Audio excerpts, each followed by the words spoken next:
And welcome back, everybody, to another episode of Bench with Bubba, episode 365.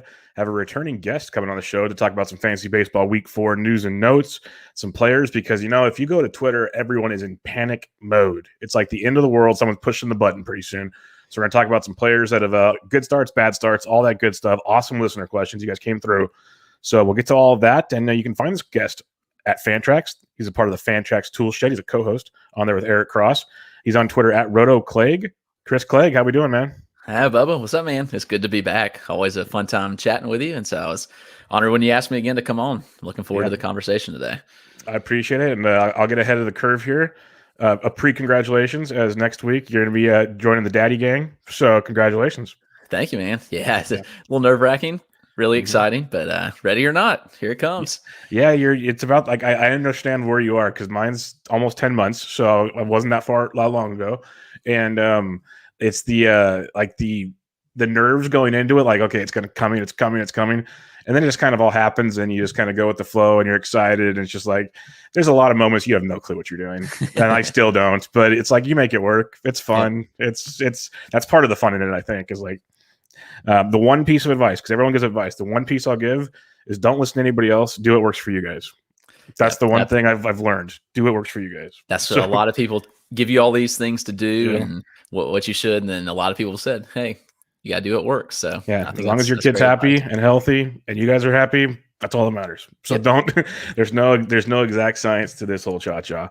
But let's do some fantasy baseball here. Before we start, plug away. You're a busy man. So let everybody know what you got going on at Fantrax Tool Shed, all that cool stuff. Yeah, so it's been staying busy with that, writing a weekly StatCast piece, just looking at guys that are kind of trending in different directions, maybe with some different StatCast categories. Just good to follow for, fantasy purposes, and looking at some guys that maybe kind of under the radar that might pop off, or guys that are overperforming a little bit, and also doing a Dynasty or Prospects piece each week as well. And I've been working through some Dynasty OBP rankings, so that's kind of been doing those positionally, just put out the shortstop rankings on Thursday. And so we kind of plugging away at that, doing outfield next, and then I'll have the overall top 500 for Dynasty OBP rankings coming out soon. We'll see with the baby and all when that comes, but that'll be on the way. But yeah, and the tool shed's been going good. We've been looking at we expanded doing from prospects just to all Dynasty stuff. So we've been covering prospects and Dynasty level, so it's been good, and that's been going really well. So not as busy as I once was, but I'm still staying busy with some fantasy baseball content. It sounds plenty busy to me. That's that seems like I want to say a good balance, but that seems plenty busy to me. Yeah. And I like the idea of expanding to Dynasty because there's a lot of prospect shows, and it's fine, the more the merrier, but there's not a ton that do like the Dynasty angle of it, because after you have that first year draft and you draft your prospects, it's like, okay, well now where do I go? And there's not a lot of that content out there. So I think that's interesting. A couple things you mentioned there. You're doing OBP rankings, which I think is huge because kind of the way things are going. We drafted Tout Wars together, OBP, obviously. Yep. So I think that's cool. But I want to ask you on StatCast, because like the leaderboards just got released, I think like a week ago, give or take. Where do you like, and you're using them, and I get it. Like we use them all the time, like this XWOBA, maybe an underachiever, and all these different things. Where do you feel comfortable? Because I know you did this content last year with the StatCast.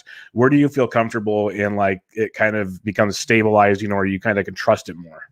Yeah. So right now it's just still looking at like max exit velo gainers, which is one thing that I think is something that we can actually utilize now. And they've talked about how maybe it's like a tick up this year, like maybe a mile an hour. So that's worth monitoring as well. But I really just max exit velocity. Been looking at pitchers like velo jumps and pitch mix changes, because I think that's important for early season gains. You see a guy like Tyler Glass now, who took a step forward. I think we're actually going to hit on him some during the pod, but he's got a new pitch that's been, I think, taking him to the next level. And so looking at that kind of stuff, a lot of like, you look at average exit velocity, there's a lot of skewed numbers so far. You look at guys like, I think Pete Alonso, last time I looked, had like a 99.9 mile an hour average exit velocity, which isn't going to stick, obviously, which is, last year, I think the leader was around like 94, 95-ish for average. So right now is still a lot of data that's yet to stabilize. But I do think you look at some things like, even like XBA, those sort of things can be helpful. You look at like a Jeff McNeil, who's really struggled, sitting like in the low 100s, but his XBA is up near 300. So I think that shows some signs that there could be some positive regression coming. And even like you look at like Ozzy Albies or Freddie Freeman, who also have those numbers. They've hit the ball hard in a lot of places, just not falling. And so you have to tread carefully, I think, early season, but utilizing and knowing, what you can trust early on and what you can't trust is very important. And there's a great article Max Freeze put out that's about like stabilization rates that I kind of refer to a lot when we look at these numbers, like early season, what can we trust? What can we not trust? And I think that's important, just to really sit down and take it all in and realize like what's important right now and what's not, because there's a lot of stuff in there that, doesn't really mean much early on. Yeah, like I can't remember who I was listening to, but even like sprint speed, which I don't use a lot, but that's as an example, you have to have some, like the way some guys have like 1 or 2 total attempts at sprint speed, and they've, had 40 balls in play, but just by the way things are measured, it's different. So when you're measuring all this other stuff, when does it normalize? It is an interesting conversation. So I'll have to check out Max's piece. Max does great work. So that sounds very intriguing. Let's talk some recent news real quick. Latest front on the Toronto Blue Jays closing situation, which has been a carousel all around. At one time it was, Yates, that's gone. Then it was Romano. He got hurt. But good news, Romano might be back this weekend. And then Julian Merriweather came in. Everyone spent money on that. Well, now he's out even longer. They just shut him down. You got Rafael Dolis in there. What are you doing with this? It's a mess. I mean, we saw, Merriweather might have been the most fabbed guy so far this year. I had to go back and look at that, but I know a lot of people spent a lot of money on him early on after Yates went down and he grabbed a couple saves that first week. And then, he goes down. Romano went down. It's a mess, but I think Romano's returning this weekend potentially. Yep. I could see him taking the job and running with it. We saw him handle it pretty well last year. He's a solid pitcher. He's had experience in the role, and if Merriweather's going to miss another month or so, I don't see any reason Romano, if he performs well, can keep the job. But man, if closer's been an absolute mess to try to keep up with, it's a disaster. Yeah. So the other day in a daily lineup league, after Garrett's big blow up again, dropped him, picked up Lucas Sims, and he blew up the next day. So I'm just at a complete loss right now of what to do with closers. Yeah, the biggest thing, like I'm telling people, and I like Romano too. I drafted him in a lot of places, especially deeper leagues, like even best balls in DCs, because I believed eventually it would be his job, or at least he'd get his chance. I still think it can be, because we even saw him in the high leverage spots early before he got hurt. And recently Dolis was in the high leverage, and some other people closed. So it's going to be a mess in general. But the one thing I keep telling people is, if you don't have a locked-in guy and there's all these committees, just grab the best ratio guy, strikeout guy. He'll probably get the highest leverage, and he'll run into some. Like, listeners probably think I'm a broken record, but I have a lot of Jose Alvarado, because I'm just like, just go out there, do your thing, run into like 10 or 12 saves, give me a couple wins. Like, we're just going to call it good. So, right. He helps you a little in the saves category and gives you good ratios and Ks. Can't complain about that. Yeah, so it'll be interesting to see how that monitors, because Romano, like you said, should be back this weekend. So that'll be a lot of fun. The Padres, I'm curious to see more reports on this, but the beat writer report from Kevin Acee says they're not going to have an MRI because they already know he's hurt. He was hurt beforehand. And I'm thinking, okay, if he re-hurt something or made it worse, shouldn't you have an MRI on that? That seems silly. Latest reports are they expect him back within like 10 days to be able to start again, which I think is pretty crazy. It's like delaying the inevitable to me. A couple questions here, and we're going to talk about a few things on this subject. First off, if you drafted Dinelson Lamet and they're still giving you hope that he's there, do you just hang on to him, or what are you doing with Lamet?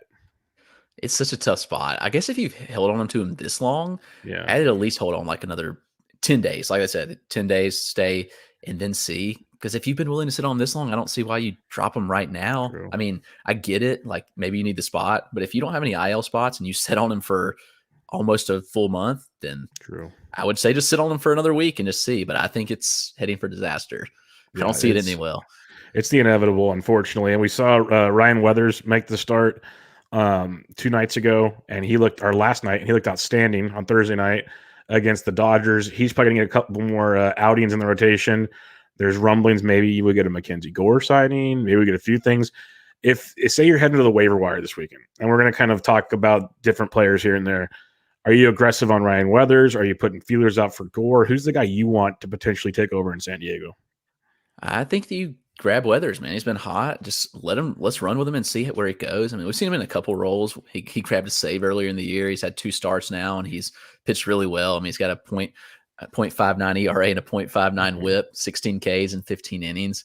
He looks dominant. And This is the reports, like he made a big gain last year that we didn't see. And there were reports of this, like some people obviously reported it, but we didn't get to see him in action. And this is one of those cases where a prospect made a major step forward. And I think Weathers actually did that.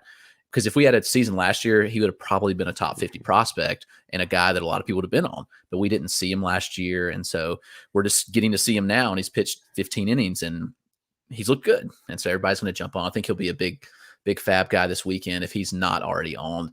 Should have made a spec ad in TGFBI. He was available. I almost did it last week and I regret it. So now he's going to go for a lot of money. But yeah, I like Weathers. Gore, I just have no clue. He's such a wild card. I still think he's got ace upside. Like of any pitcher in the minor leagues, he's like one of the few that I would say has ace upside, but they're just being weird with him. They're kind of vague.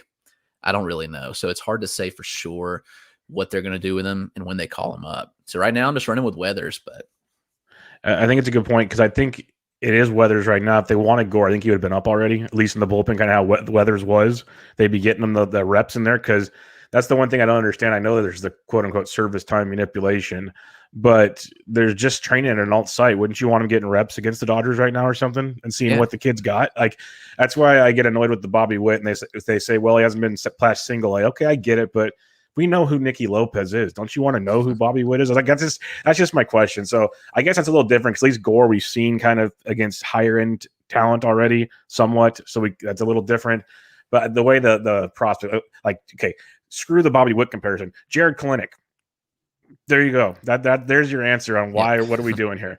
But so I'm with you on the Weathers thing. I think that's great, and it also goes back to he had saves early on. He's worked bullpen, long man, starter. In this crazy season of pitching, they're not going to send him down if they go to Gore. They're going to put him back in the bullpen, or he's going to get spot starts, this and that. He could still be an asset to you throughout the season. It's like there could be weeks where you'd rather have him than like some fifth starter in a lot of places. So I think that's an interesting option, but he's going to be very expensive, like you said. You said something about the prospects, like if we would have known last year about the gains, this and that. Since you do prospect rankings and you and Cross talk about them a lot in the tool shed and everything else, how are you guys going about that? Because it's like some places are talking, some places aren't. Some people give us videos, some people didn't.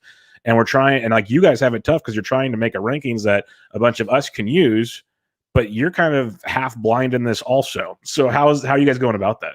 Yeah, that's tough. And you just have to dig and find any bit of information possible, like any bit of news, notes. And like some teams, like you mentioned, like the Red Sox last year, they like broadcast games on Twitter. We got to see Jarren Duran show off his power. Like he made the swing change. They made that really clear, put it out there. He added power. He was a guy that had a big hit tool with a lot of speed.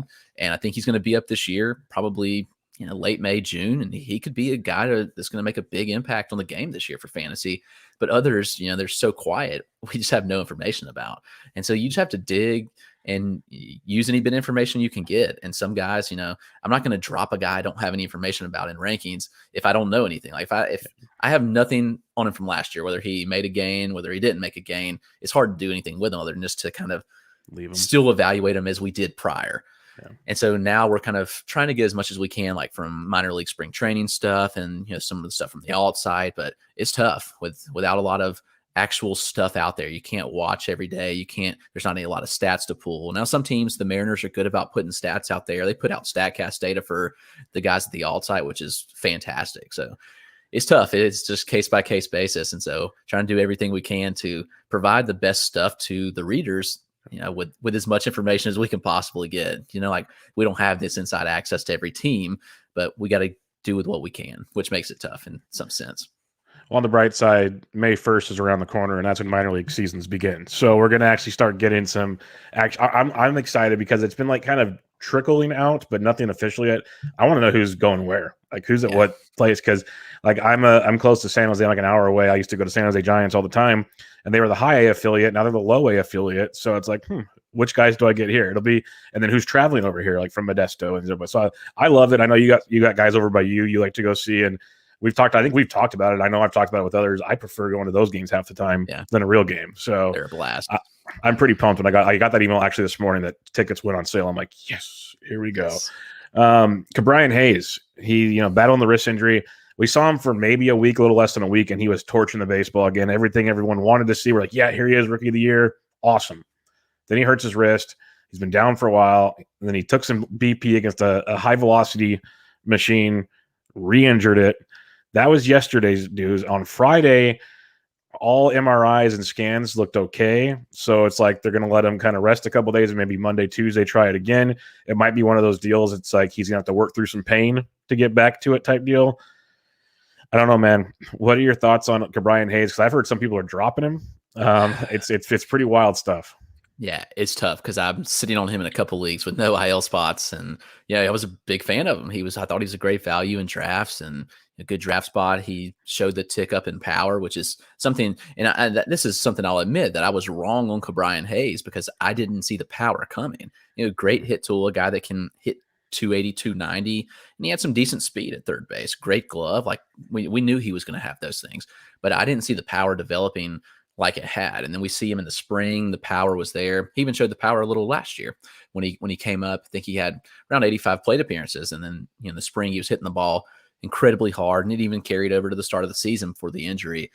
It makes it tough because the talent level's there. I thought he was going to take a big step forward this year, and if you're sitting on him, you don't have an IL spot, it makes it tough because, again, the news is so vague. Like, we expect him to be back in April at some point, and then the news comes out, he re-aggravates it. How long? We don't have a timetable. We know that maybe we'll see what he can do early next week. It's so tough in these situations where we don't have a clear answer. Like, I'd rather them just say, like, he's fractured this, he's going to be out. We know he's going to be out a month, than this kind of vague situation. I think you have to hold on, but depending on the league depth, I guess if you're in a 10 or 12 team, I could see cutting bait, but a 15, I think you definitely have to hold on to him. Yeah, and that's the key. I'm glad you said that because, a lot of discussions like, oh, it's NFBC, it's 15 teams, there's no ILs. But we play in a lot of leagues that are 10 and 12 teams, a lot of leagues with a bunch of ILs, no ILs. Like, league format's so dependent. And I'm with you. Like, on a 10-team league, on paper, you should have quite a bit of options on the waiver wire where it's like, you know what? Yeah, it is what it is. I need someone that can go contribute right now. And one of those guys is replaced him on the Pirates is Phillip Evans. And he's been like really sneaky good. I know he's a little older. We've kind of seen him through the grind. I didn't expect this from Phillip Evans. I honestly didn't know a ton about Phillip Evans before this year. And he's been hitting with a little bit of power, a little bit of speed, hitting for average. A, do you think this is sustainable? And B, how aggressive would you be to be like, if Cabrian's going to be out for a while and he's somehow still out there, he's probably not. But if he is, how aggressive would you be on him? Yeah, it's interesting because you look at Evans' profile and you just see all these gains he's made, and you wonder, like, is it legit? And I don't know. I have a hard time buying, but it's hard to argue with the way he's done. I mean, he's hit 4 home runs already, stole a bag, slashing 274, 357, 500. It's good numbers, and that's solid production, and it's sitting on your wire. And I mean, it seems like he's the guy as long as Hayes is out, and maybe he even finds his way into the lineup when Hayes is back in some form or fashion. They can fit him in if he keeps hitting. It's hard to keep a guy like that out of the lineup. But everything kind of checks out. Like, I want to find a reason not to buy into him, but you look at the profile and it's there. I mean, your StatCast data, he's hitting the ball hard. The hard hit rate is very, very good. He's not striking out. The only kind of negative on him is a lower walk rate, but 7%, that'll play. That's not bad at all. And I don't know. I'd at least ride the hot streak out and see if it sticks. Maybe you missed the boat already, but if he's there, I might give us an ad and just see how long this lasts, because there's always these guys every year that pop up early season. And in my opinion, I'd rather stream them early and see if they stick. Worst case, you drop them. Like, he wasn't in your lineup anyway. You're probably dropping a bottom man on your roster for him anyway. And you got to turn the back spot of your rosters to be successful. And I would just ride it out. If it sticks, it sticks. You keep him in your lineup, on your bench, whatever. But I don't know. He's one of those that's hard to read, but I'd at least give him a shot. Yeah, no, I'm with you. I snagged him in a couple spots, but I was very hesitant. It wasn't like a right out the gate snag situation. But the other thing, looking at his game logs, he's playing mainly at third base for Cabrian, like we talked about. But he's played some first base. He's played a lot in the outfield. So he's going to get that positional eligibility. It's one of those, like you said, if Cabrian comes back and Evans is still hitting, they're going to find a spot for him out there. And it's the Pirates. They could easily make some trades. So there's a lot of intriguing ways to make him a viable source for the whole season if he's productive. So grab him now while you can.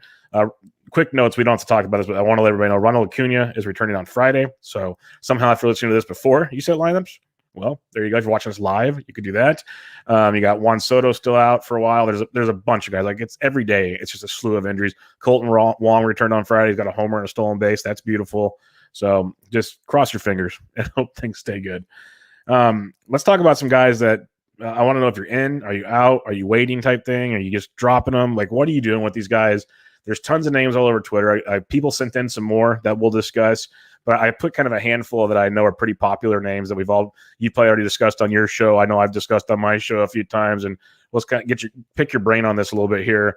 And we'll start with one of the big ones. He's on the IL right now, so it kind of, I guess, limits the damage that he can do to you right now. But Keston Hiura, it's one of those we saw last year. The strikeout rate just went through the roof, up to 34.6%. Year before, almost 31%.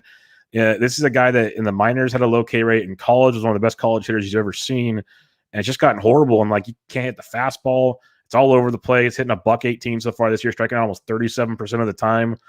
He's on the IL, like I said, but he'll be back pretty soon. How much longer do you wait to see if he figures it out, or are you just being like, you know what, I can't do it anymore? It's so tough. Like, you drafted him. I mean, he was going probably around like pick 75 range in drafts. And it's hard to cut bait on someone you drafted that high. But like you mentioned, he's been terrible. And it makes it tough to really know what to do with him at this point. And like you mentioned, you hit those points, because that's what I'm struggling with on him. In college, you watch him. He was such a good hitter, low K rates. Then he developed the power in the minor leagues, and he was still hitting for average. He wasn't striking out as a high clip. And scouts labeled him one of the best hit and power guys in the minor leagues. He comes up and he struck out a lot in his rookie debut, but he was dominant. You saw in 2019 when he came up, 19 home runs, 9 stolen bags, and 303 average. And then it's just tanked since then. And the contact rates are just absolutely horrendous. And you think they couldn't get worse, but they've gotten worse from last year, which is insane. He's making contact in the zone only 60.9% of the time, which is just incredibly low. And you just really have to wonder, like, is he cooked? Does he need to go down to the minor leagues and just get his confidence back? Like, what is it? Is it because he's switching positions? Like, they moved him to first, he had to learn a new position, and then they bump him back to second when Vaughn got hurt? I don't know. There's a lot of question marks here, but right now, when you're getting on base at a higher clip than your slug, that's a serious problem. It's just not good. No, he's definitely. Sorry, go ahead. No, I was saying it's not good. It's weird because, like, when he makes contact, though, he's got over a 10% barrel rate. The hard contact is only like 32%. You'd hope for more from Keston Hiura, but still a pretty good barrel rate, good max exit velos. Even his average exit velos in the 90s, which isn't bad. But man, you look at like his swinging strike rate is 20.5%. That's not good. Overall contact skills, like you mentioned, his O swing, like it's all across the board bad. So yeah, I don't know. Like I said the other day, I think the thing with him is, like, I can't stomach dropping him yet. I'd wait a few more weeks once he gets back. But with the minor leagues opening up May 1st, the Brewers might make the decision for you. But they might send him down and tell him, hey, go get your head right, which would stink because you drop him and he comes back and maybe he rakes. But like, how long can you stomach that? It's definitely tough. It's a tough decision, but honestly, it may be the best thing for him to hit the minor leagues and just let him rake and get some confidence back. So it's just he looks lost. He needs something to get him going.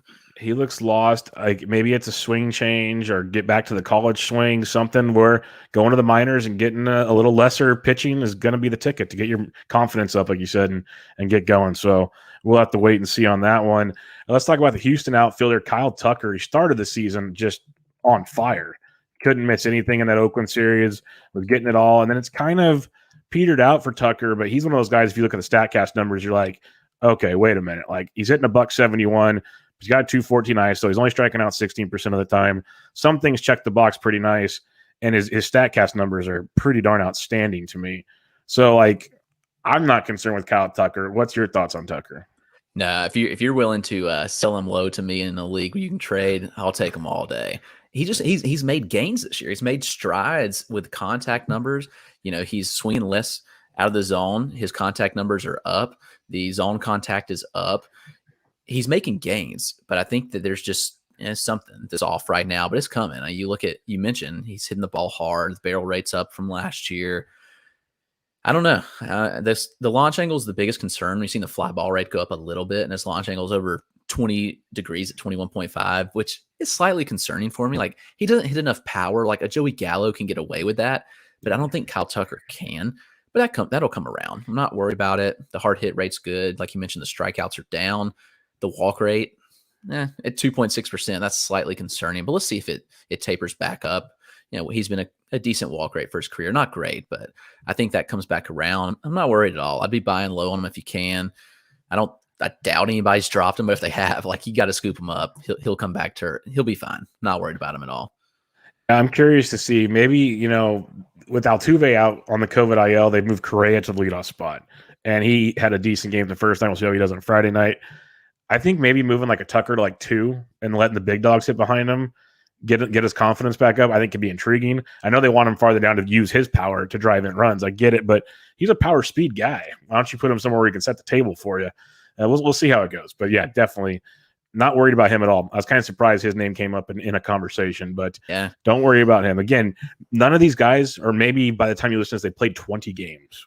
So very small samples, people. Very, very small samples. Yeah, but I think we have to get out of the sprint season, because this would have been a third of the season last year. Yeah, big difference. Yeah. Right.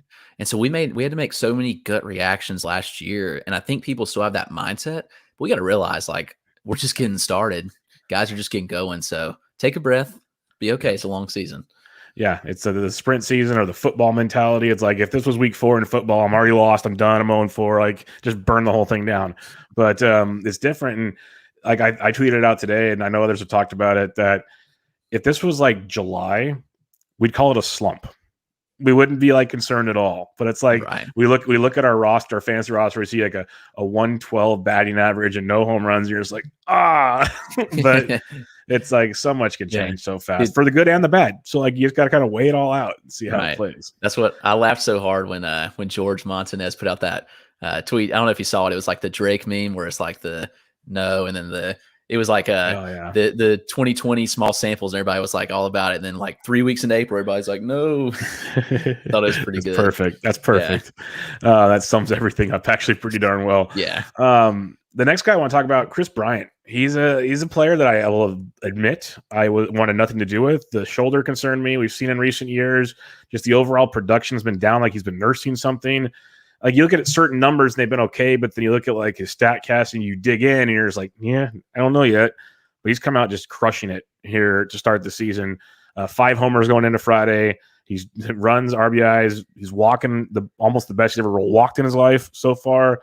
Average is decent. He looks like he's trying to be that MVP Kris Bryant. But it's like, I don't want to say I'm waiting for the other shoe to fall. But it's like, if that shoulder is still bugging, which maybe not, it's gonna fall. Where are you at on Kris Bryant? Is it like, hey, we might get this MVP guy, or are you like, he might be kind of overachieving right now?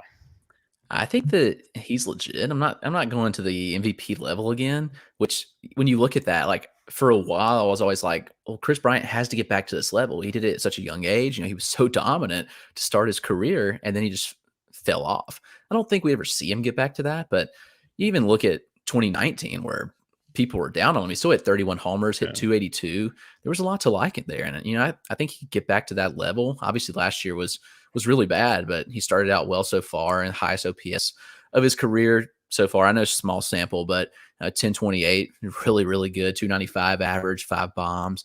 He looks like the Kris Bryant of old that we saw when he first came up. And, he's never been a real StatCast darling. He's never really hit the ball hard. And he's never had a season where he had an average exit velocity over 90, which is kind of insane. But, this year he's pushing it at 89.9, 15% barrel rate's good. The max exit velo is solid and, not great, but right in line with his career averages. And here's where I really like this, his launch angle. And when we see guys with shoulder injuries, they tend to pop the ball up more. Like we saw last year, like obliques, shoulders, those guys try to lift the ball more. Austin Meadows was one of those guys that happened to.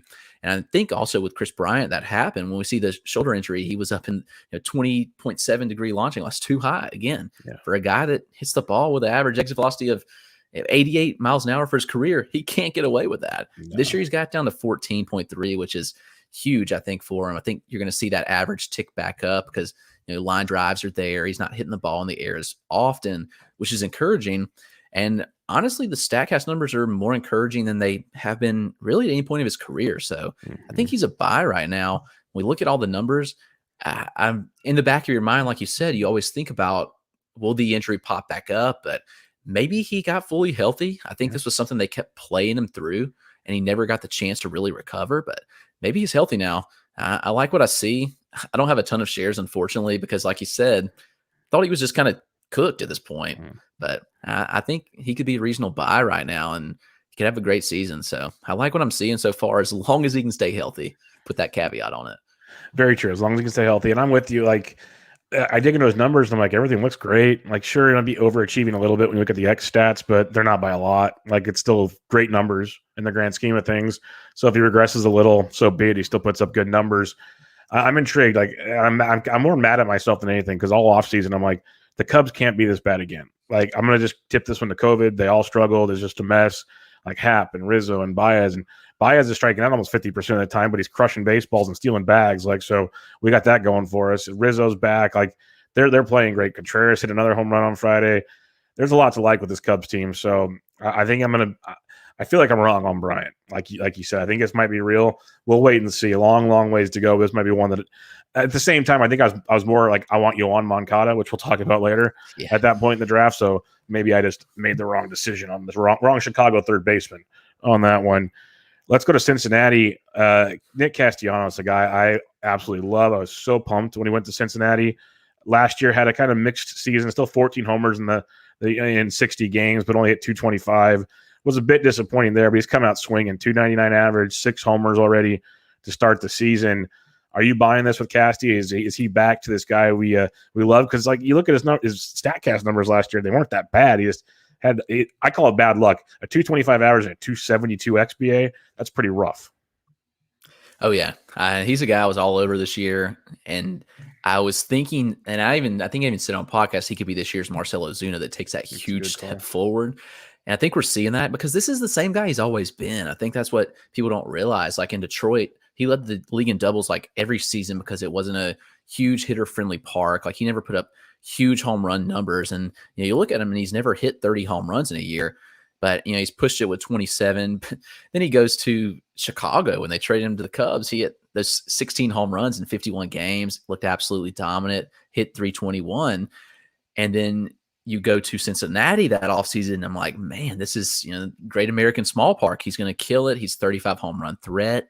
And last year I thought he was going to do it. Like he was one of my dark horse MVP picks for a shortened season just because he could get so hot, and he did. Like he started out the year and was just absolutely killing it. Fell off a little bit, but he's taken a step forward from last year, and I think he was really good last year. You look at those numbers, and the hard hit rate was nearly 50% last year. He barreled the ball at a 16% rate. The average exit velocity of 91 miles an hour. All those numbers were really good. And like you mentioned, the XBA and the X slug, like he genuinely underperformed by a ton. The strikeout rate spiked a little bit. And I wonder in the back of my mind if this was because of a video issue. Maybe he was one of those that didn't speak out about it. He was one of them. I think we found out he was one of the video guys. Well, there we go. I mean, you look at his career strikeout rate, 21%, and he was at 28.5 last year. So that confirms my suspicion. I appreciate you passing that along. And he's down to 15% strikeout rate this year, which is awesome. You love to see that. He's making a ton of contact. I think he's going to just ride this out all season. I don't see any reason he won't. And I think he's even got a chip on his shoulder now. That suspension was kind of crap. And I think he's got a reason to just go all at it and just dominate the league this year. So it wouldn't surprise me to see him hit 30 home runs. And you look at a guy who, he consistently high averages throughout his career. And I don't see any reason why he can't hit 280 or better for the full season. 35 bombs. Like, I'll take that all day. Yeah, you could tell he might have a chip on his shoulder just from that when he scored at home and went all over Yadi Molina, started the brawl. He's taking things seriously, and I was like game 5 of the season or something. So that's pretty good to see. And I'm a big Casty fan, so I love seeing him hit. But the video thing, I know a lot of us talked about it, but I wish I would have put more weight on it because Casty, Baez, regardless of the strikeouts, like the way he's hitting the baseball again, JD Martinez, like all these guys are raking. Like Yelich is the only one, but maybe his back's that messed up that it's just he needs more help than just the video right about now. We'll wait and see on him.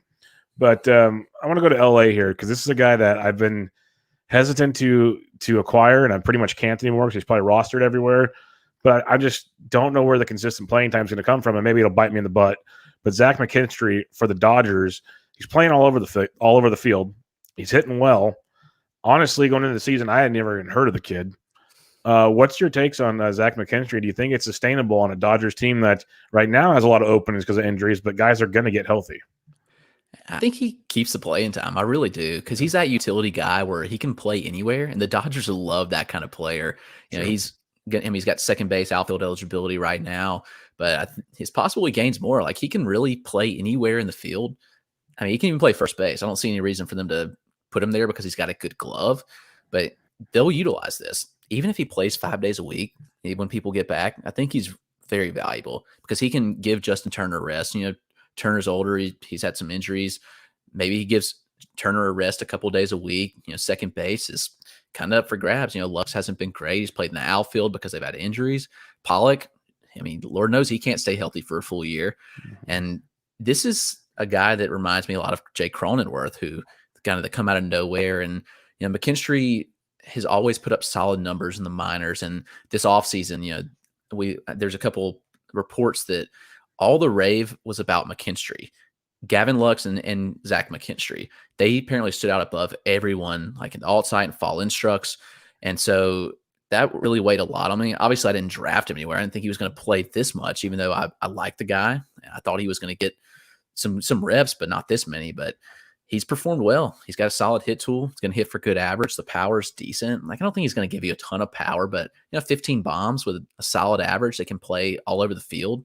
It'll play on your bench, especially. He gladly have him on a bench and TGFBI fill in as needed, which right now I've got so many injuries on that team and some of my other NFBC teams. I'm having to use him, but I'm not complaining about it. He's going to give you solid numbers. And I think if he keeps hitting, his bat stays in the lineup because his glove's good too. He'll find a place. And how much? That's the question, I think. But I'm a fan of Zach McKinstry. Well, you compared him to Jake Cronenworth, so you had me at Jake. So that's good because I'm a huge Cronenworth fan. And if he can do that, I think if you think he's got 15 home runs, that might be more power than Cronenworth has too.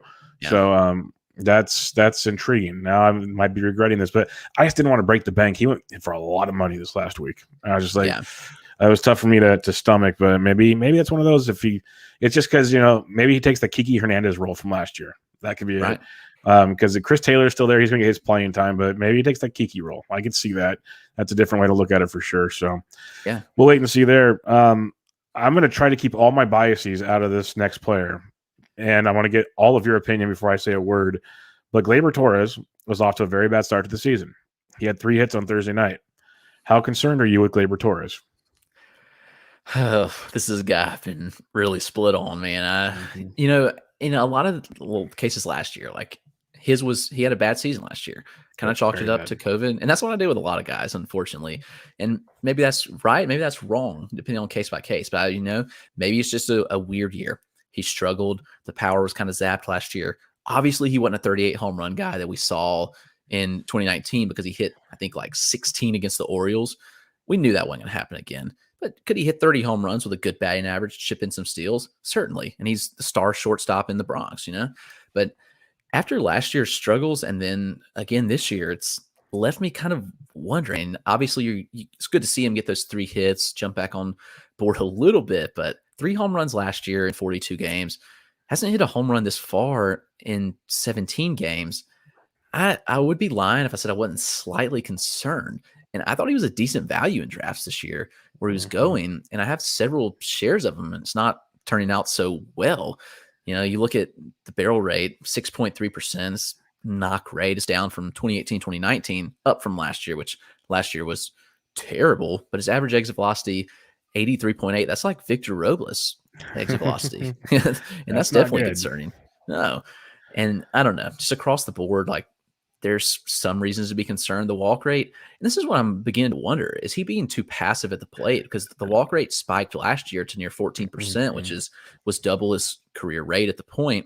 And this year at 12.3%. Is he being too passive and working too deep into counts and just not getting good pitches to hit? Maybe he needs to be more aggressive. And that's what I need to dig into a little bit more. I'd be lying if I said I wasn't concerned, but hopefully he gets back on it, because he's not chasing any pitches out of the zone, which is encouraging. There's some encouraging signs here and encouraging steps forward, but at the same time, man, it's hard to stomach what he's done so far, but you just have to hope that he gets it going. I mean, 2 RBIs, 1 stolen base, 219 average. That's tough so far on you, especially where you drafted him.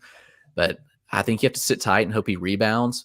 But I'm just beginning to wonder if he's more of a 25 home run guy that hits like 260, 270 rather than a 30 home run threat that could hit 280. And so I don't know. That's a big question first. Right about now, I'll take 25 the way things are going. But because I have when draft season started, I took a ton of Javi Baez. I was a big believer in the bounce back. Like I said, mixed results, stealing bags and he's doing everything but hit for average. And then as draft season went on, I started doing my research. I kept seeing Gleyber Torres fall. It was always like Gleyber Torres and Javi Baez were always sitting there at the same time. And so I started taking some Torres to kind of diversify things, thinking, okay, things can change. I remember seeing Mark DeRosa on MLB Tonight or one of their shows last year talking exactly about what you said. So that's why I want to hear what you said first about he needs to be more aggressive out of the zone. Because if you go back to his previous years and you just go to his O swing, in 2018 and 2019, it's 34.4%, 35.1.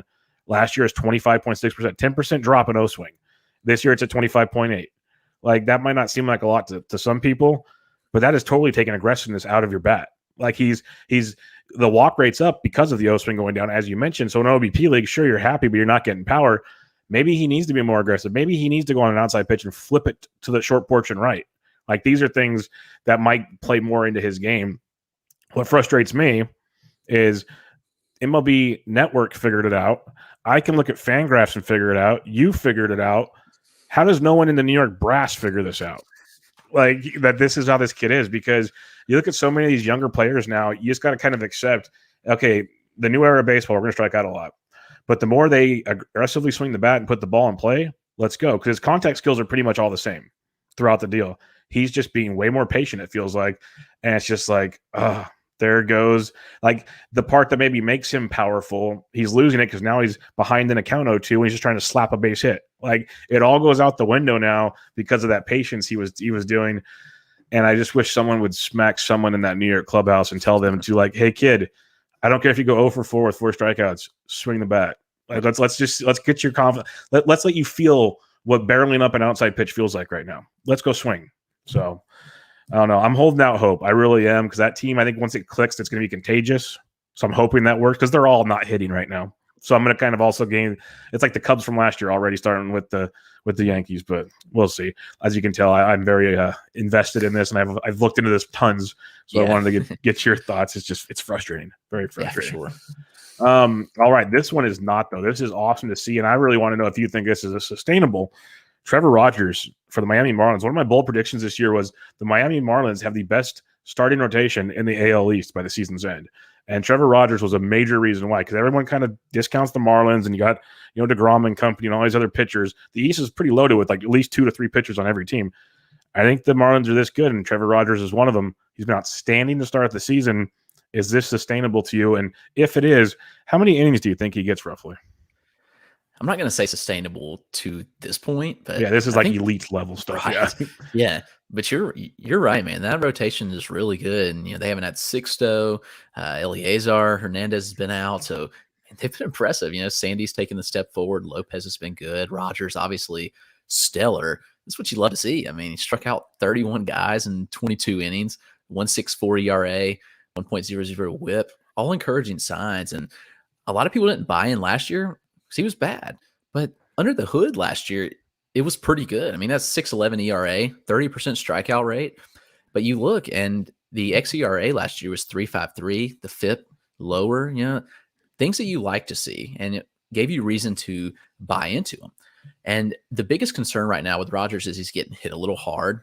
When he's not getting barreled up, but looking at the average exit velocity of 91.6 miles an hour on his batted balls, it's 20th percentile. It's not great. The hard hit rate, not great either at 46.7%, but he's making it work. I think it sustains to an extent. I think that the strikeout rate being 30 to 35% is completely reasonable. He did it last year, 35.6% so far this year. Really, really like what I see. He's been impressive. That arsenal, really good. The slider, man, just super stellar. And here's what did it for me in the spring when we saw his fastball velo take a jump. That was the biggest thing. I mean, last year, 93.6 average fastball velocity. And this year, he's up to nearly 95. And in the spring, he was pumping up to 96, hitting 97 some. So that was super encouraging. That was one of the reasons that I was like, this is a guy I need to buy in on. He struck out 23 guys on the fastball alone. That's crazy. Yeah, he's using it 61% of the time, which he gives me some pause. Like, is that too much? But I mean, if you're doing what he's doing with it, 38.7% whiff rate, 30.7% put away rate, gets good spin rates on it. Everything you like to see, keep pumping it, man. The slider's good. The changeup, they're good to offset it. But man, if you're blowing the fastball by people and striking out those kind of numbers, do it all day. So I think it's sustainable. The innings mark is a question. Maybe he gets to 140, 150, but I have no clue. I don't know where they're going to cap him at, which is concerning. But for now, man, you got to enjoy what he's doing. Let's ride it out and see. He's been going. He pitched 7 innings in his last start, which was encouraging. 6, 5, 4. He's been all over the board in his starts, but if he's throwing 6, 7 innings a start, it's definitely encouraging. Maybe he's sustainable of pitching a full year. We'll see, but love what I've seen from Rogers.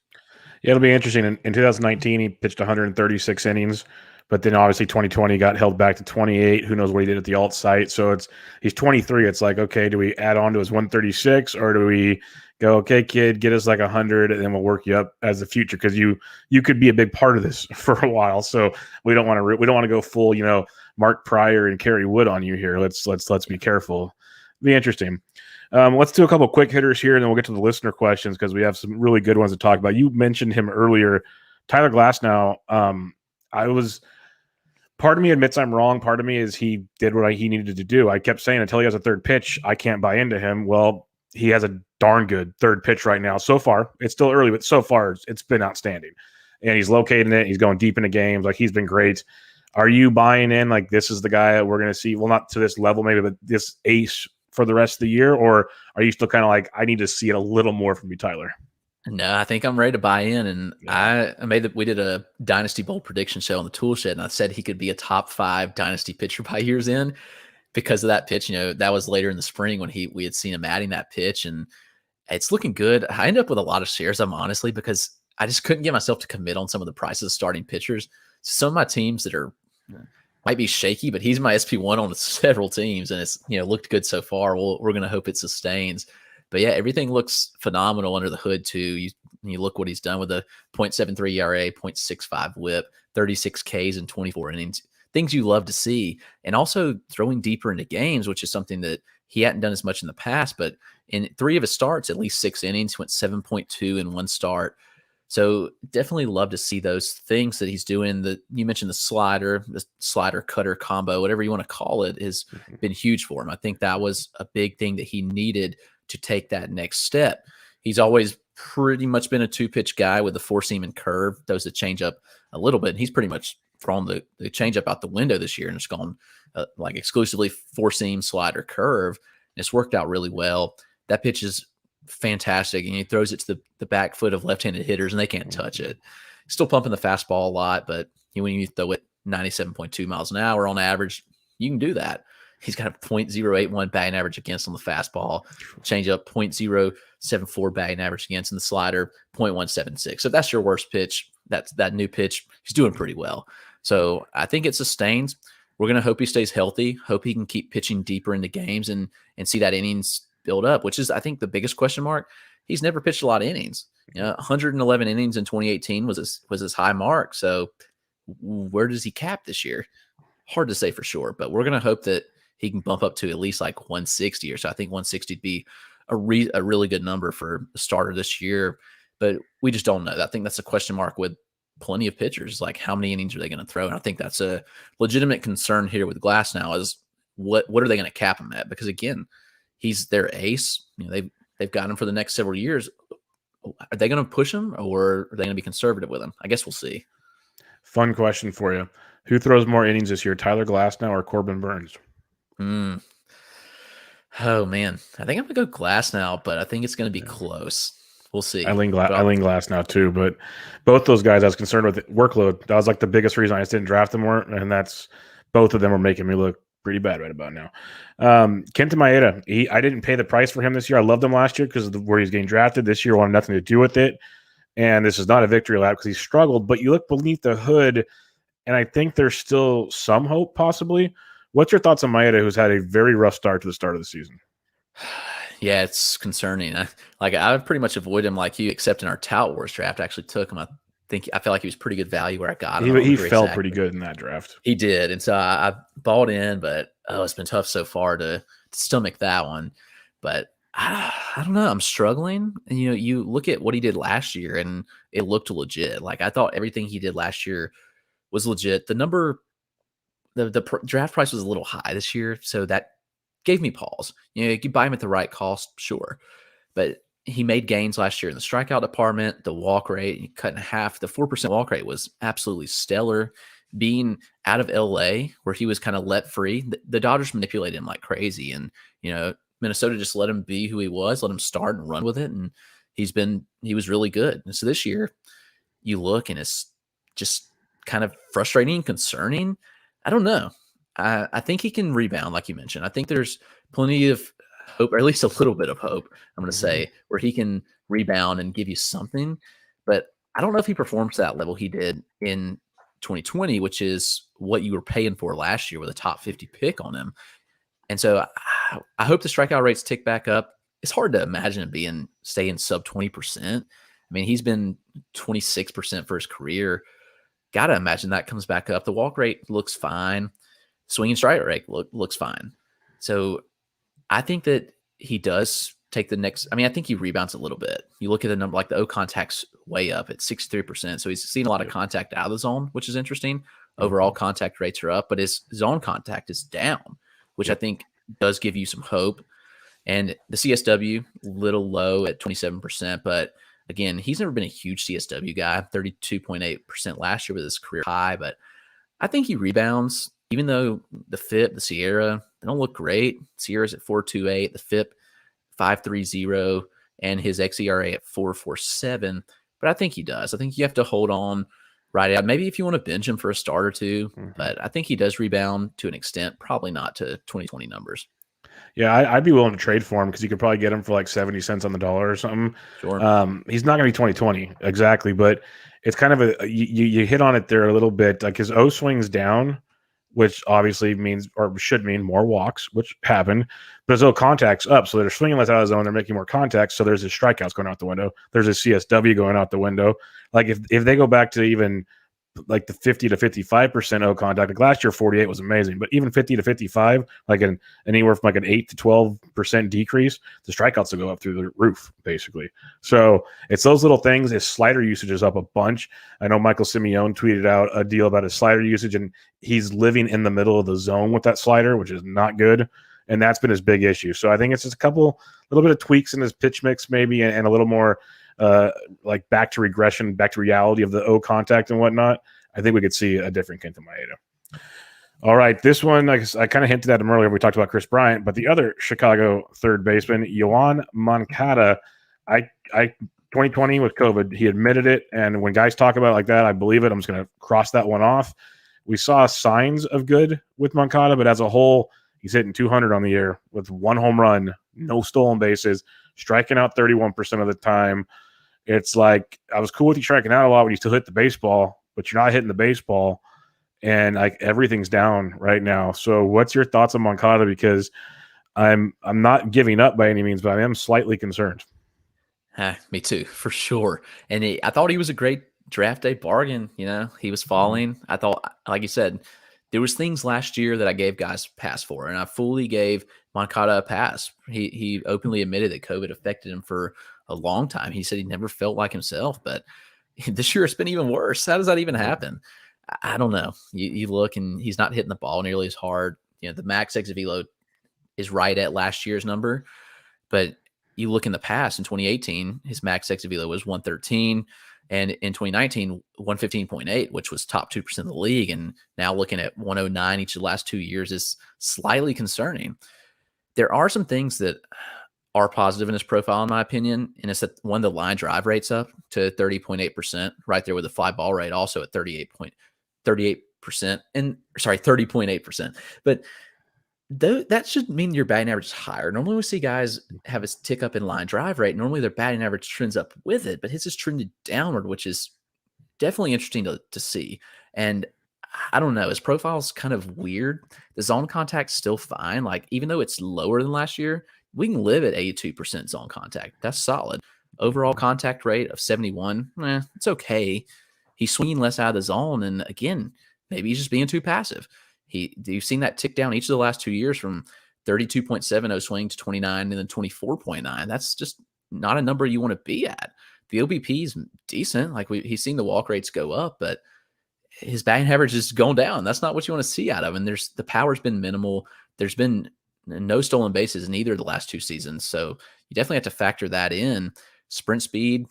He, at one point, like as a minor leaguer, we thought he was going to steal like 30 bags pretty easily. He had one of the top sprint speeds in the league. And now he's down to like a pretty average sprint speed, around 50th percentile. So you have to think about these things. Who is Yoan Moncada? And I don't have a good answer right now. I wish I did, but I don't know. I'm struggling with who he is and who he'll be moving forward, but he's a tough one. Yeah, he's killing me right now. It's because I don't want to give up on the kid, but a lot of the numbers don't give me as much hope as some other guys do. But it's still super early, so again, I'm trying not to panic, but it's one of these, if I revisit this in about 2 to 3 more weeks, it might be time to start making some decisions. Yeah. So it's going to be an interesting one. Out of all the guys we talked about, he's probably the one outside of Keston Hiura, which I just don't have much of anyways. But Moncada, I'm nervous. I'm really nervous that something's not right with the kid. So we'll wait and see. On Friday, Alex Kirilloff was called up by the Minnesota Twins. Miguel Sano going to the IL and some other roster moves. We've been waiting for Kirilloff. We saw him in the one playoff game last year. We saw him on a double hitter this year. They went back down. He might be up to stay. We can hope. We'll see. But if he gets regular playing time, how aggressive are you this Sunday come Fab? I think you got to throw a good bit of money at him. He's that talented. He's the type of guy that can hit in the middle of that order. He's got that good of a bat. I mean, it's very solid hit tool, good power numbers. I don't see who takes his playing time, honestly. I mean, Buxton's a lock in center field. Roster Resource has him in a platoon right now with Brent Rooker, which I don't see. I mean, Kirilloff is too talented for you to bring up and not play every day. I don't see any reason for them to do that. Kepler obviously will be back soon, but I think Kirilloff keeps that other corner spot, maybe play some first base too. They've got Williams Astudillo at first base right now. I don't know. I think that he does play every day. I think he earns that spot because he can be one of the better bats in their lineup. I mean, you just look at what he's done in the minor leagues. He's been really solid batting average. The power numbers haven't been great, but he's got the game power's there. I mean, the power is definitely there for him to hit 25 home runs. Like I mentioned, the hit tool, he can hit for solid average. He may give you multi-position eligibility. Who knows? If Sano's out and he plays some first base, plays some corner outfield, that'd be pretty sweet. And he's one of the top prospects in the game for a reason. And I just have a hard time believing that you call him up to platoon him. There's no reason for a guy like Alex Kirilloff, who's a top prospect, 23 years old, to stun his development that way. But, you know, we look at the White Sox doing that with Andrew Vaughn, and who knows? Yeah. But I think Kirilloff does play. I think he's first baseman long-term, but he's more than capable of playing corner outfield right now.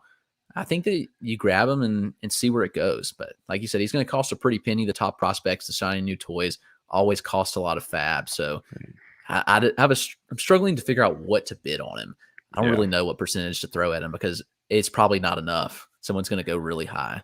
That's always my problem with the youngsters. Even on Fabapalooza a couple years ago when Hiura and all of them came up, I didn't get a share in of anybody. Riley, Hiura, all of those guys. I got nothing. So and I thought I bid high. It was not high enough. But we'll see. Everyone's already broken the bank so far, so maybe bids will be lowered. That's true. it'll make things interesting. So we'll see on that one. But I am curious. I'm looking forward to seeing what he has because they still have Larnick down there too. They got some nice talent that could be coming up here pretty soon as things get going. Let's hit up some listener questions and we'll get on out of here. We got a bunch of good ones. Just want to let Aaron R know. We already talked about Yoan Moncada, so you're good to go there. He asked a question the other day, so we have him saved up. A few other ones to go off of here. Nanya Biz at King Machi Nation asks, what's your thoughts or concerns about Mike Yostrimsky? What's your thoughts or concerns about Mike Yostrimsky would be fantastic. It's an interesting one. I'm a Giants fan, and I didn't buy into the massive all-star type guy that people are claiming him up to be, but I still think he's a good hitter. It's just I think the expectations were too high. What's your thoughts on Yaz? Yeah, I kind of agree with that. His price was a little high, even though it wasn't too high in drafts. He was fantastic last year. I mean, he gave you great numbers. I almost wonder if the power jump, they mentioned those airwaves they opened up out in the outfield. I wonder if that played into it some, because I just didn't see that huge power jump from him. He hit 10 home runs in 54 games. I never really saw him as like a 30 home run type bat. I think he's probably a 20 home run type guy, but even in 2019, he hit 21 home runs in 107 games, which maybe he's more than 20. Maybe he's 25 home run guy. But you look now and hitting 186 is a little discouraging. Just 2 home runs on the year so far. He struck out 24 times, which is a little concerning as well. And you look under the hood and you look at his XBA of 181, it's just not giving it to you. His sweet spot percentage is not good either. You look at the launch angle, hitting in that sweet spot, not there at all. But the power numbers, I mean, he's jumped his max exit velo up from 105.6 last year to 109.4 this year. Just average exit velocity down a little bit, barrel rate down a tick, 30% strikeout rate, like I mentioned, slightly concerning. I think he rebounds, but I just don't think he is who some people thought he was, like you mentioned. I think the expectations were just a hair high. I do think he comes around. You look at his spray chart, it's pretty solid. I mean, there's a couple balls that, could have been home runs in a lot of stadiums that were doubles. We'll see. I think you kind of hold fast, maybe bench him for now, but I do think he kind of turns the corner and comes back around. Yeah, I think you can bench him, that's for sure. I wouldn't get rid of him unless you can trade him for something good. The one caveat I'll mention, and like the launch angle at 9.9, down from 18.4 and 19.2, he's been battling a wrist injury. He got hit on the wrist towards the end of spring training, and like early on in the season, he'd missed a game here and there. So how healthy is that wrist? That takes away power, stuff along those lines. I'd be patient with Yaz, because in the end, he could still probably get you 20-ish home runs, give or take, hit for like maybe 260-ish by the end of it, and be productive in that lineup. So, and the offense has been better than expected. So I'd be patient with Yaz if I was you. Next question we got for you here from Eric Samolsky. He asked, Bubba, I'm getting worried about Tommy Pham. Chris, are you worried about Tommy Pham? A little bit. I thought, again, he was a decent bargain. Like, I thought he was like kind of the poor man's Randy Arozarena in drafts, honestly, because 2020 potential, solid hit tool. But you look, and you obviously have to factor in the injuries. Like, he dealt with injuries last year. The stab wound was brutal. And you wonder, would he be a lesser player this year? And obviously right now there's a lot of reasons to be concerned. He hadn't hit a home run yet, just 2 stolen bases. And he's hitting 153.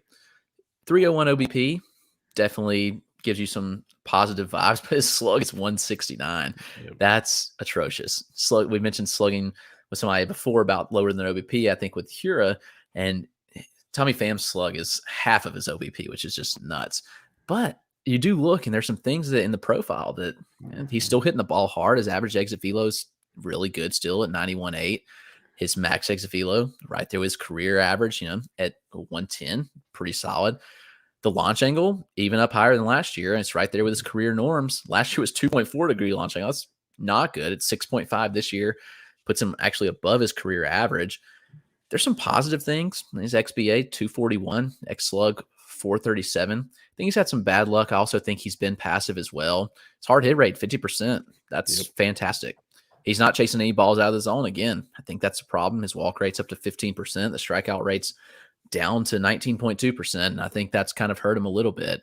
So with his age, I would say I'm slightly concerned. He's 33 years old. You have to wonder when speed tapers off for these guys. Sprint speed numbers right now are still really good. Like we mentioned earlier, those numbers take a little longer to stabilize because how StatCast actually classifies a sprint.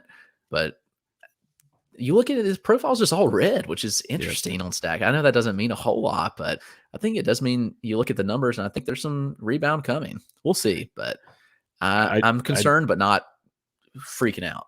Yeah, I'd be patient with Tommy Pham because he's come out and said how he's still recovering from his injuries. But you look at the StatCast page and every expected stat, like if you do any leaderboard with expected stats, he's near the top of all of them. Like he's up there with all the big names you're looking at. You mentioned his hard hit rates. He has as many barrels in this season as he had all of 2020 already. Like he's doing things right. He's got 2 stolen bases already. He's walking more. I'd be patient. It's going to be a very good offense. You want him to be a part of that. Let him get healthy, and I think we'll be okay with Tommy Pham. So, and he like you said, he was a discount on draft day. So it's not like you spent a crazy price tag for him. he's still very, very affordable. It's just people see like Ramon Laureano and other guys are going around him, tearing the cover off the baseball, and you're kind of frustrated. I'd wait on Tommy Pham.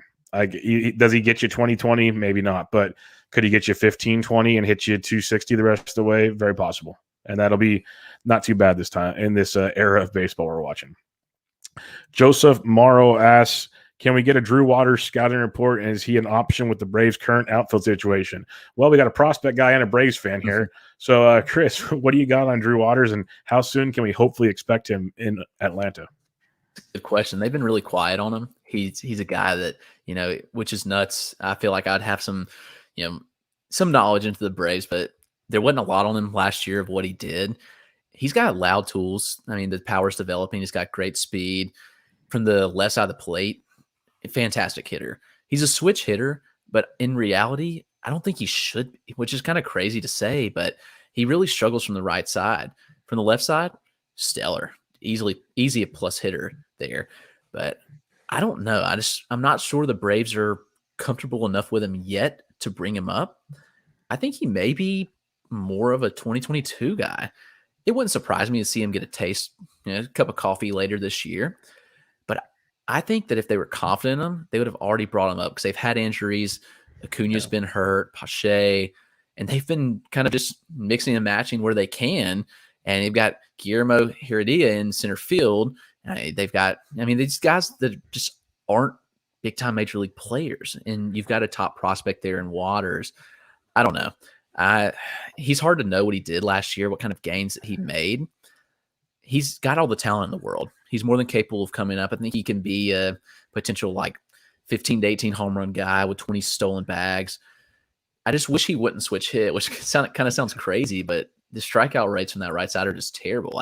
He was up to 37% from the right side in 2019, but he's seen AAA, and that's the crazy thing. He got AAA in 2019, so you'd think that he should be ready.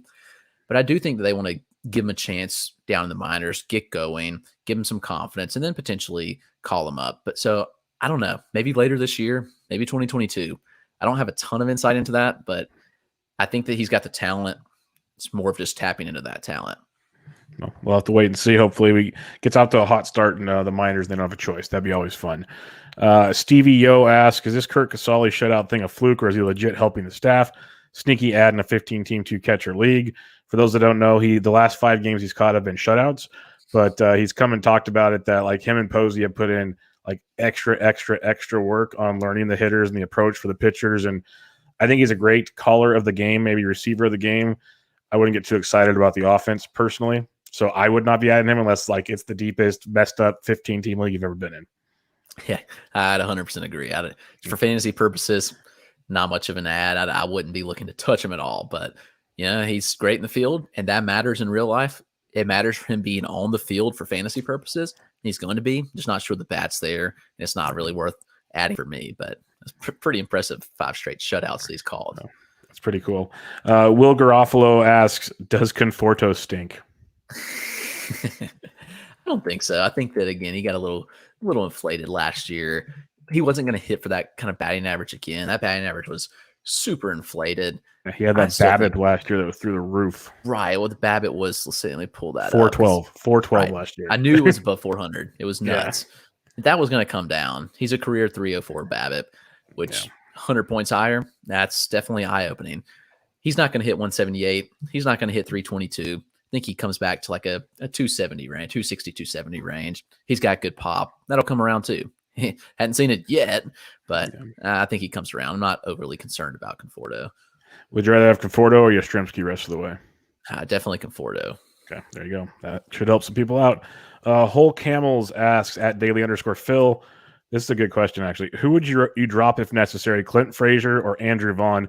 For me, it's Clint Frazier, but I totally understand the Vaughn frustration. That's tough because Vaughn is so talented. He should be playing every day. He should be getting the reps and learning. And there's going to be a learning curve with a lot of these guys. Not every prospect comes up and hits immediately. And we got spoiled with Acuna, Tatis, Soto. Those guys came up and just lit the world on fire. And not every guy will. And I think that once Vaughn hits his stride, he's going to be fine. He's got an incredibly good hit tool. He's got a lot of raw power. I'm not really worried about him. Frazier, on the other hand, I am. slightly worried about. It's tough with him because I thought that he could be a breakout. He had a solid year last year when he finally got some reps, but he's just been really, really bad this year. Contact's not really been there.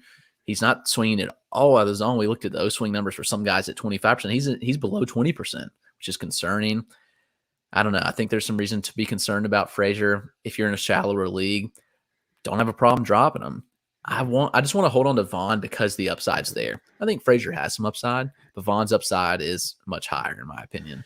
Yeah, I almost dropped Vaughn 2 weeks ago, and I like Sunday morning I changed it back and dropped someone else because I'm just like, Tony La Russa, you suck so much. Like you're just killing me with this kid. And I don't know if it'll change. That's the part that kills me because I just don't know if La Russa will change because the kid's never going to be good unless he plays consistently. Yep. That's just the reality of it. So we'll see. Alex at AJT126, would you drop Yostrimsky for Kirilloff in a shallow league? Yeah, I don't have a problem with that. I think that the replacement level, depending on how shallow, especially if like a 10-team league, churn the struggling guys. Take some upside on Kirilloff. I'm fine with that. With you there. Shallow league, that's the big part of that part we talked about there. Cody Mack at CoMacDo, regular listener of the show. We talked about Kyle Tucker already, so we don't have to talk about that. But he asks, are you worried about Ryan Mountcastle, 17 strikeouts and 40 at-bats? Yeah, and he's one I think that got a little inflated as well. Mm-hmm. He was never a huge batting average guy in the minors. I mean, solid, but not studly by any means. And he came out last year firing. He had a fantastic year last year, hit 333, and his OBP jumped, which was interesting. He's always kind of a low walk rate guy. Hit 5 home runs and 140 plate appearances. I think that inflated him a little bit. Again, the shiny new toy. He had a great year. People got excited. And his price wasn't terribly high this year. I think he was around like 150 range in drafts. But you had to know there was some regression coming. He wasn't going to hit that again.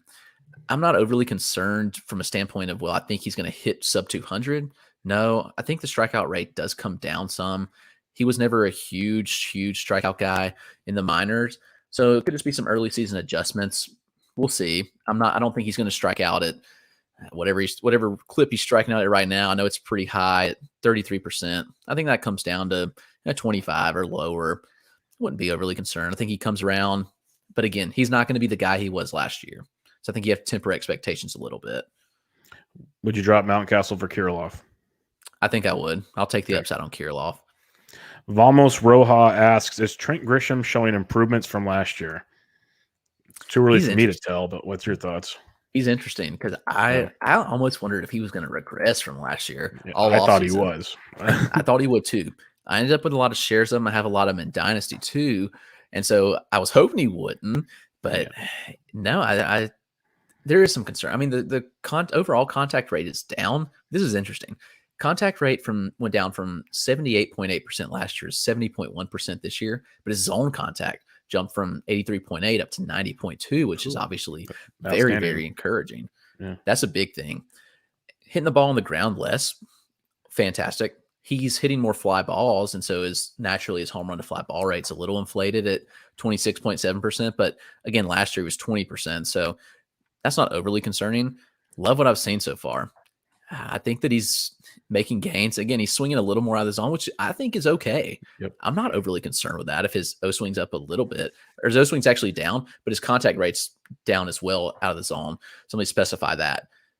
Making more contact in the zone, fantastic. At least he's still swinging at pitches out of the zone. He'll be fine. If the zone contact's up that much, I think he's going to be great, man. He seems like a 2020 guy for sure with a solid average. I don't know if he'll hit 318. I think that's going to come down a little bit, but he'll be very good for you. I want to see a new metric because we keep saying these guys need to be more aggressive outside the zone, and I completely agree. I want to see a metric like there's the zone contact, then I want the shadow zone, and then out of the zone because so many pitchers are pitching in that shadow zone now, so that counts as outside the zone for the hitter. But like you look at pitchers, it's still outside, but they have a special zone rate, like shadow zone.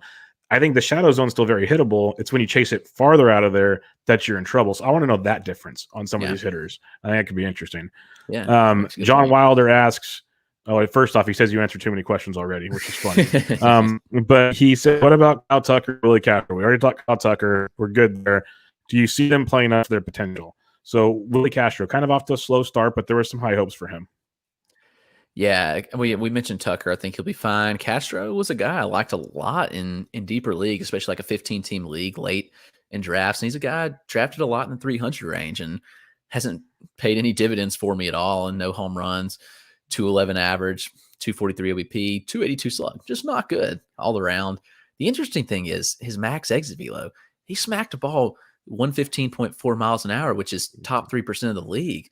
Now, he's never been a huge like StatCast guy when we look at like exit velocity, but that was, it just keeps standing out to me that he's capable of hitting the ball hard.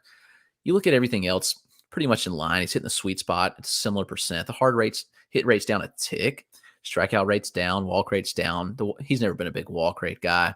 Barrel rates down a lot, which is a little bit concerning, but I think he improves, but to what extent? Like, who is Willie Castro? I think that's a question we have to come to realize. Like, last year was only 140 plate appearances and he hit 349, which was awesome. 6 home runs.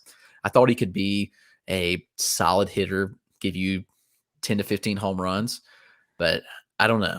I'm struggling with him really to figure out who he is at this point. He's got a good sprint speed too, which is interesting because he doesn't steal. I wish he would give you some steals at least. That'd be kind of nice, but I do think he comes around a little bit, but to what extent is the question. He's still young. He's still 23 years old. Still plenty of time for him to adjust and improve. The best thing about Willie Castro to me is he's got so much positional eligibility. It's like, okay, it's hard for me to give up on you, especially in deep leagues. Shallow leagues, there's probably replacement value, but deep leagues, sure, I keep on grinding. Not a question here. We have 2 more real questions, but first, David Mendelson from Triple Play Fantasy says, it's not a question, but will you tell him I miss him? So he misses you.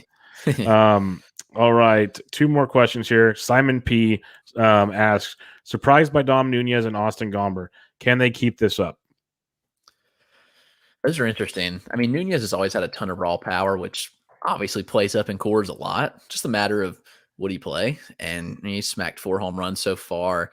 He's hitting the ball fairly hard. I mean, the average exit velocity is pretty low, but the barrel rate of 20% is fantastic. Again, only 20 batted balls. You have to take that in stride. The strikeout rate is highly alarming at 38%, 8% walk rate. I think he just is who he is. He's a guy who's going to strike out a lot, not give you much batting average, decent, not great OBP, but when he hits the ball, he may give you some home runs. So in a really, really deep league where you might start 2 catchers, he may be of consideration, but I don't know. I don't really see it. Gomber's interesting.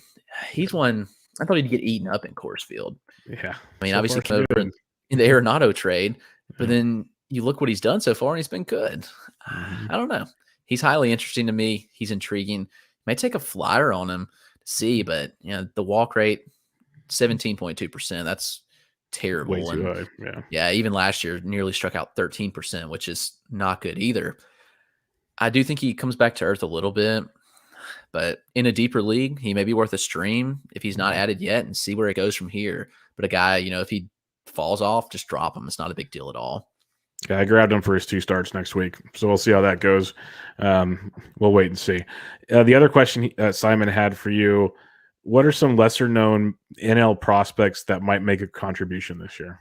Let's see. National League prospects. Let me pull up my prospect list just to have an idea of who, and I should know off the top of my head, but on the spot. Oh yeah, I should have looked at all these questions before, but it's all good.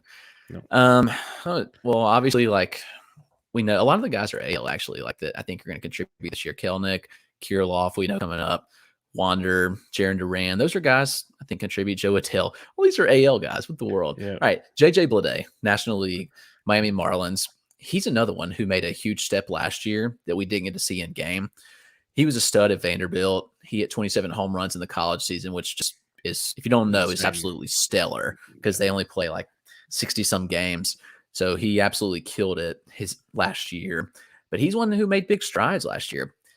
The Marlins, their outfield has Adam Duvall, Corey Dickerson in it. Those guys aren't going to hold Bleday off. He's really advanced at the plate, got a lot of power. I think I could definitely see him coming up. Joey Bart's another one. He's not really lesser known at this point.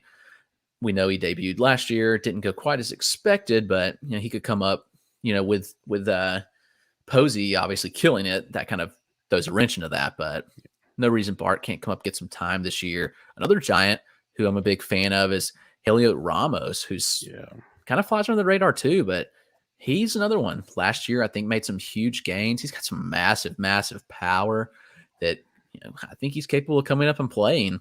We'll see when. But those guys, Michael Bush is another one in Los Angeles. I just don't know where the playing time is there. Honestly, a lot of the prospect stashes for this year are like American League guys. So National League kind of makes it tough. We hit on Drew Waters. He's one potentially that could come up. But yeah, that makes it tougher because all these guys, all these stud prospects that should debut are American League. But there's a couple that I think could come up and give you some contribution to your fantasy team this year in the National League. I like the Blade call because he's already expected to start at AAA this year. So that means they're close. And Corey Dickerson, outside of an average, is doing nothing else. So if they're in contention, Blade could be that next factor. Okay, very last thing here. Joe Pine asks, would you please grade this trade in a 12-team points redraft league that devalues wins in favor of K percentage? It was Savale, Hiura, and Cease for Giolito. Savale, Hiura, and Cease. And this is a redraft league? A 12-team points redraft league that devalues wins in favor of K percentage. Okay. I mean, it's kind of steep, but in reality, it's like you didn't give up anything huge. Like if Hiura doesn't rebound, then it looks great. I like Savale, but we know who Savale is at this point. And honestly, I'm not a big Cease guy. I think we know who Cease is too. A lot of people buying in the breakout just think Cease is a guy that's going to walk too many guys. He has control problems. He has upside, but